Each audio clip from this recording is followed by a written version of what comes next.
खुशामदीद। Media star world के YouTube channel के programme देश का आईना में मैं अनीस अहमद खान आपका खैर मकदम करता हूं और आपसे गुजारिश करता हूं कि आप मीडिया स्टार वर्ल्ड को ज़्यादा से ज़्यादा सब्सक्राइब कीजिए, शेयर कीजिए, इसकी वेबसाइट पे जाइए, इसके फेसबुक पे जाइए और हौसला बढ़ाइए। वहीं मैं आपको अब खबर की तरफ लिए चलता हूं कि जो मोदी सरकार है वह हमारे यहाँ जो बनी हुई है जो पिछले 5 साल से चली आ रही है, अगले 5 साल तक तो रहेगी। मोदी सरकार का हिंदुत्व का फार्मूला और विचार तो देश में पर लागू कर ही रही है। ये कहीं भी देखिए हिंदुत्व की बात करते हैं। अब वो उन लोगों को जिन्होंने कि अंग्रेजों की गुलामी और से देश को आज़ाद करने और भारत को एक सेकुलर विचारधारा देने में अपनी पूरी जिंदगी वक्फ कर दी थी, उनकी आदतों को भी वो धीरे धीरे ख़त्म कर रही है। इसी कड़ी में आप देखेंगे कि मौलाना अब्दुल कलाम आज़ाद जो हैं बहुत बड़े फ्रीडम फाइटर भी रहे, कांग्रेस के प्रेसिडेंट भी रहे, नेहरू जी के साथियों में से रहे, इंटेलेक्चुअल आदमी थे, हमारे देश के पहले शिक्षा मंत्री रहे। यूजीसी यूनियन जो यूनिवर्सिटी ग्रांट कमीशन उन्हीं की देन है, IIT उन्हीं की दिमाग की उपज है। ये कई चीज़ें उन्हीं के दिमाग की उपज हैं जो आज देश बड़े उससे गर्व से कहता है कि हाँ, हमारी शिक्षा पद्धति विदेशों से टक्कर ले रही है। इसका जो मास्टर प्लान था वो मौलाना आज़ाद ने ही दिया था। पढ़े लिखे थे, बहुत बड़े मौलाना भी थे और बहुत बड़े इंटेलेक्चुअल भी थे। वह ये उनकी जो योम पैदाइश है उस दिन को, जो आप 11 नवंबर को आने वाली है, उस दिन को सावरकर पर एक कॉन्फ्रेंस मुनक्कद की जा रही है उसी दिन में, और अंबेडकर की जयंती को समरसता दिवस यानी बराबरी के हक का दिन कहकर अंबेडकर की यादों को भी धुंधला करने की कोशिश की जा रही है। ये तो डिसाइड हो गया है कि मौलाना आज़ाद की जो योम पैदाइश है उस दिन जो ICCR है, Indian council of historical research कहलाती ICHR, बड़े मशहूर जगह है, उसमें एक जो होता है नेशनल एजुकेशन डे के रूप में उसको मनाया जाता था, और उसमें एक बहुत बड़ा लेक्चर होता था वो एजुकेशन के ऊपर। उसको ख़त्म करके अब वहाँ पे लेक्चर होगा, जो कॉन्फ्रेंस ऑर्गेनाइज की जा रही है वहीं ICHR में, कि उसका टॉपिक आप सुन लीजिए, Veer Damodar Savarkar life and mission. ये उन्होंने कर दिया है उसको, जबकि सावरकर का ना एजुकेशन पॉलिसी से इंडिया के ताल्लुक था, ना ही किसी तरीके से आज़ादी में उनका कोई इतना बड़ा हाथ था। वो हरदम अंग्रेज़ों के साथ उन्होंने मिलकर जो भी किया है, वो हिस्ट्री है वो बताती है। लेकिन ये दिखाती है चीज़, ये इस बात की गवाही देती है कि जो फ्रीडम फाइटर थे, ख़ास तौर पे मुसलमान या दूसरी जात के, जैसे अम्बेडकर, बाबा साहब अम्बेडकर जो दलित थे और मौलाना आज़ाद मुसलमान थे, इनकी यादों को किसी तरीके से धुलना नहीं, बिल्कुल धो पहुँच दिया जाए, ये भाजपा की मोदी सरकार की पॉलिसी है। यानी ICHR, जिसकी बुनियाद मौलाना अब्दुल कलाम आज़ाद ने आज़ादी के बाद अपने एजुकेशनल मिनिस्टर के दौर पर रखी थी, वो मौलाना आज़ाद की याद में अब नेशनल एजुकेशन डे का नाम मनाकर उस दिन हिंदुत्व के हामी सावरकर की को याद किया जाएगा। गौरतलब है कि मौलाना अब्दुल कलाम आज़ाद और जो हैं कि और अब तक एक गैर जानिबदार जो हैं ताउम्र और अब तक गैर जानिबदार पर्सनालिटी के रूप में जाने जाते हैं, वो एक साफ सुथरे सियासतदान और स्कॉलर थे। एक चीज़ यही बताते चलें इनके बारे में कि अगर भाजपा जानती होती कि वो नेहरू के हम ख्याल नहीं थे, वो चाहते थे उनकी, अगर आप इंडिया मीन्स फ्रीडम किताब है वो पढ़े तो वो चाहते थे कि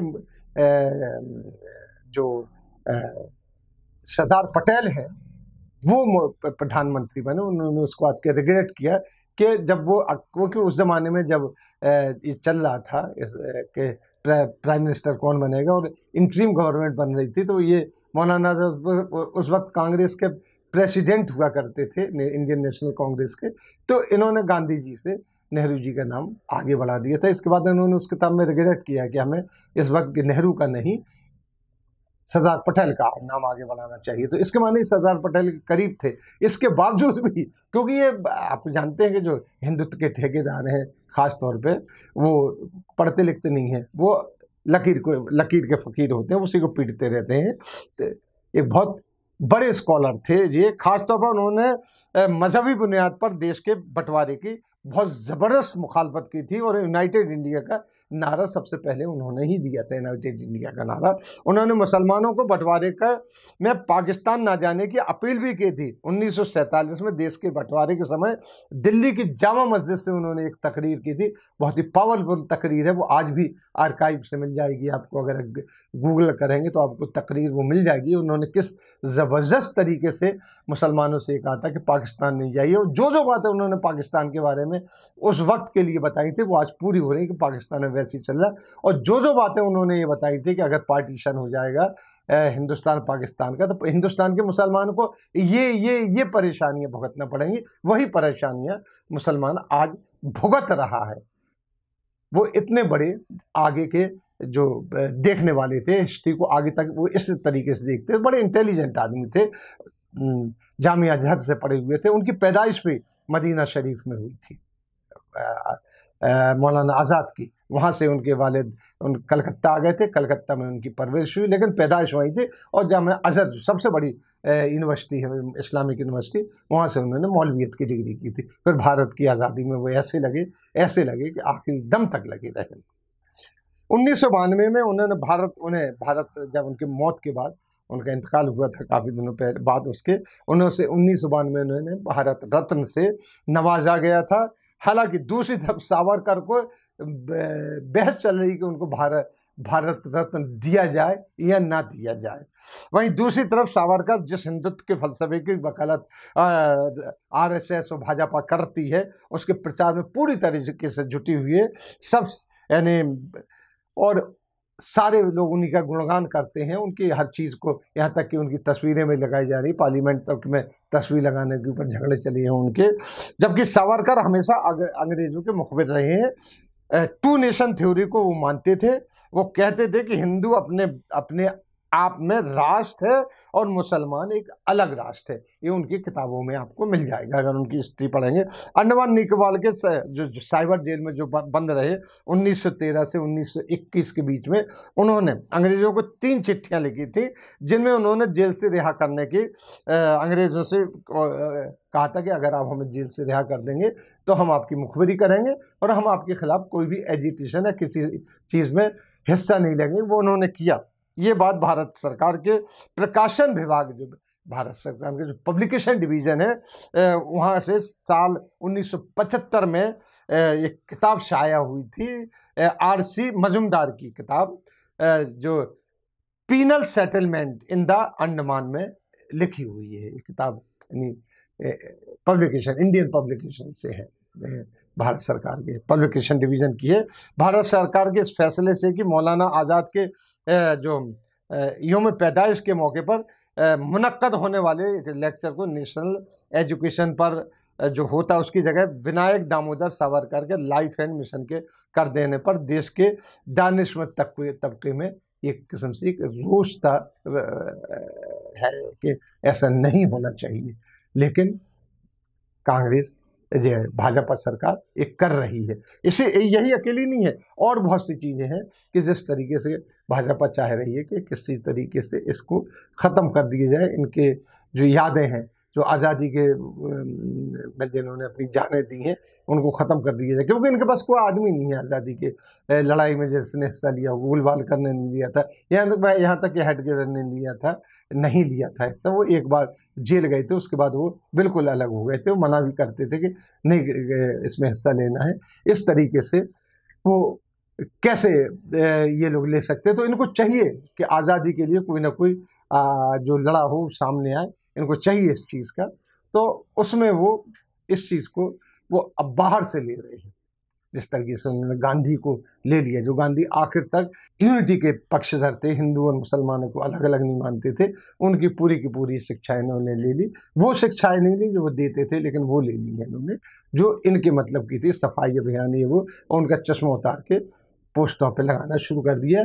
इसी तरीके से ये तमाम लोगों को कर रहे हैं इसी तरीके से, जो हालांकि बहुत से लोगों का कहना है कि वो ऐसा ना हो किसी दिन के इंदिरा गांधी को भी अपनी तरफ मिला लें, जिस तरीके से उन्होंने अभी पिछले दिनों एक इंदिरा गांधी की तारीफ करना शुरू कर दी थी, क्योंकि इंदिरा गांधी टॉपरिंग लीडर थी। उन्होंने पाकिस्तान को घुटनों पे ला दिया था। पाकिस्तान के जो दो हिस्से, ईस्ट पाकिस्तान और वेस्ट पाकिस्तान था, उन्होंने बांग्लादेश बनवा दिया था उसको, और पाकिस्तान को सिंगल कर दिया था।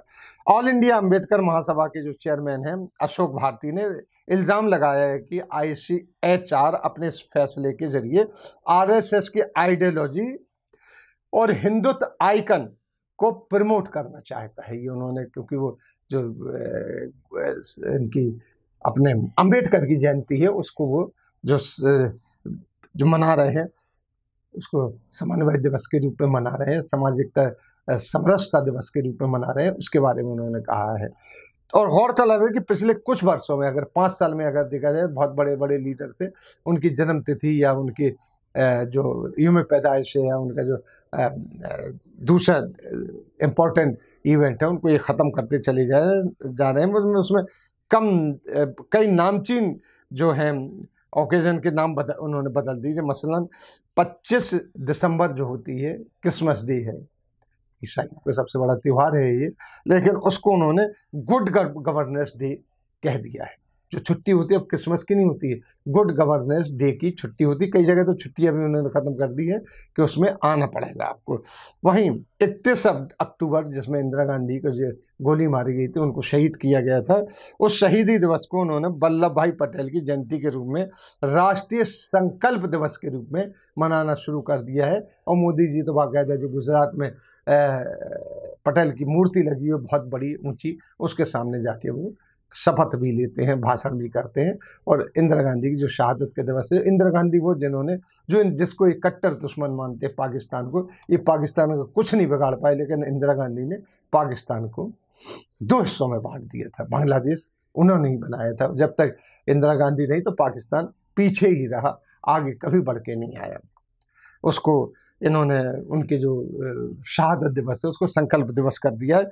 उसी तरह अंबेडकर के 14 अप्रैल की जयंती को समरसता दिवस कर रहे हैं, और इसकी कवायद भी शुरू कर दी है कि पिछले 2 हफ्तों से इसका कवायद भी शुरू हो गई है। इस तरह से देख लीजिए कि हाँ, मौलाना अब्दुल कलाम आज़ाद की जन्म तिथि आने वाली है अभी, यानी जो यौम पैदाइश, उसको ख़त्म कर रहे हैं, उसको वीर सावरकर को नाम पे करने जा रहे हैं। और दूसरी जो अंबेडकर, कितने बड़े नेता हैं वो, हमारे संविधान के रचयिता ही वो हैं, उनको समरसता दिवस में ख़त्म करने जा रहे हैं। ये क्या कर रहे हैं इस तरीके से? क्या ये बीजेपी और RSS बहुत आगे बढ़ जाएगी? नहीं, ये आदतें कभी ख़त्म नहीं हो सकती हैं। हिस्ट्री में ये लोग संग मील की तरह खड़े हुए हैं, इनको कभी नहीं मिटाया जा सकता है। इसी के साथ, इसी विचार के साथ, इसी ख्याल के साथ हम आपको छोड़ के जाते हैं। आगे फिर हम आपके साथ हाजिर होंगे, तब तक के लिए दीजिए हमें इजाज़त।